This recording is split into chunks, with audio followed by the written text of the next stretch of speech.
Hi, welcome to my kitchen. I'm Vicky, otherwise known as the Freeform Fairy, and today we are going to make my banana muffin or banana loaf recipe. For all of my recipes and for this recipe, then you need to visit my website, which is www.freeformfairy.com. Now the first thing we need to do with this recipe is to put our oven on. Excuse the noise, it is a noisy one. You need it on at 160 degree fan, which is 180 degrees for a normal oven or gas mark 4. So whilst that's plonking and wearing away, which is quite annoying, you need to prepare your tin. So if you're using a loaf, and you want to make a loaf, then you just need to grease or line your tin and put that to one side. Now I'm going to make muffins today. They take a lot less time to cook, and so if you're in a hurry, then you get your muffins a lot quicker. So if you're doing that, you need to get your muffin tray and place your cases into the tray. And I'm just going to put that behind me too. So the next step is to take your melted coconut oil and margarine mixture. If you didn't have to have a dairy-free diet, then you could obviously use butter, just soften it, you don't need to melt it. To there.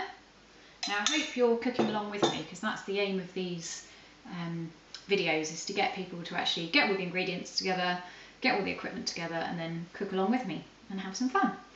So we've got our mixture in there.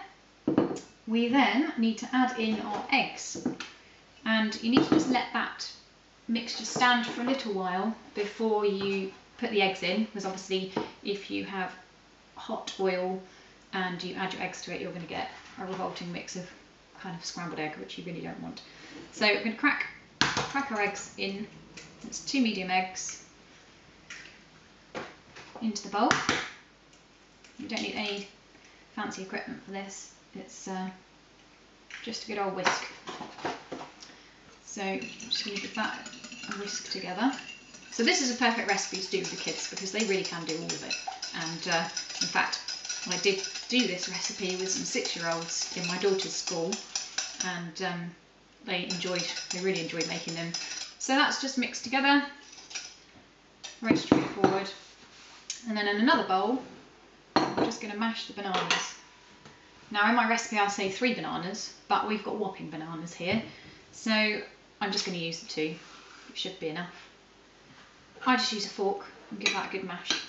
It's not difficult. Again, if you've got the kids involved, there's no dangerous or heavy equipment to use. So it's dead easy and there's lots of fun for them. So you want to get them mashed up so there aren't any lumps really.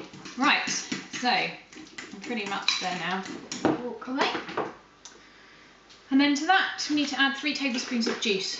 Now, because I've got smoothie in the fridge, I'm using smoothie.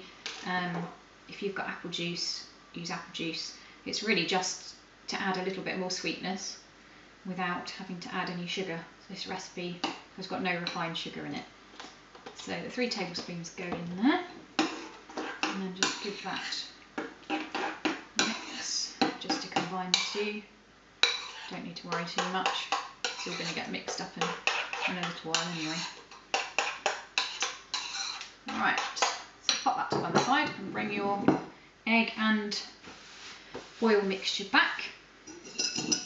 Now, into that we're going to add, there's variations of this recipe on my website. So this particular one I'm making my super healthy version, which involves adding some maca, which I add in just to add some extra nutrients really. It's quite high in calcium, and it really tastes quite disgusting, but when you put it into various things you can disguise that taste and you just get the benefits of having it in there.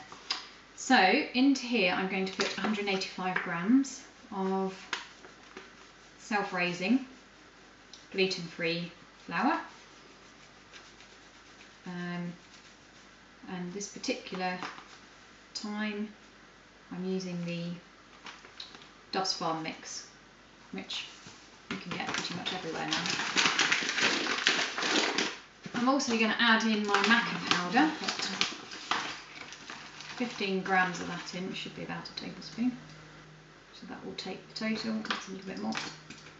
Take take the total up to 200 grams. Next up is your ground linseeds. Now I buy golden linseeds, they're really cheap in the supermarkets, and I grind them in my coffee grinder into a fine powder, and then I keep that in the freezer to maintain the nutrients. And I'm going to put a tablespoon of that in. Next up is half a teaspoon of baking powder. And in that goes. What else do I need? Cinnamon. I'm going to put a teaspoon of cinnamon in. If you're not using the maca, I would suggest putting half a teaspoon in. But if you're using maca, because of the taste of the maca, which isn't very pleasant, I find that cinnamon disguises the taste. So I put a little bit more cinnamon in when I'm using the maca. Drop that in. And then we've got ground almonds, 50 grams of the ground almonds. Again, that just adds some extra nutrients, a little bit of protein, which is all good. Now, if you just give that a little bit of a stir with the whisk, just gently combine it. Like I say, it's all simple stuff that the kids can help you with. And once it's starting to come together, add in your banana and juice mix. And then just give it a good stir. The spoon might be easier here, but I like to make things difficult for myself. So my mixture is now divided into the 12 muffin cases and is ready to go in the oven. So they will cook for about 30 minutes and the loaf would cook for about an hour. The best thing to do is to take them out of the oven at that point, just insert a skewer into the centre of the mixture and check that it comes out clean.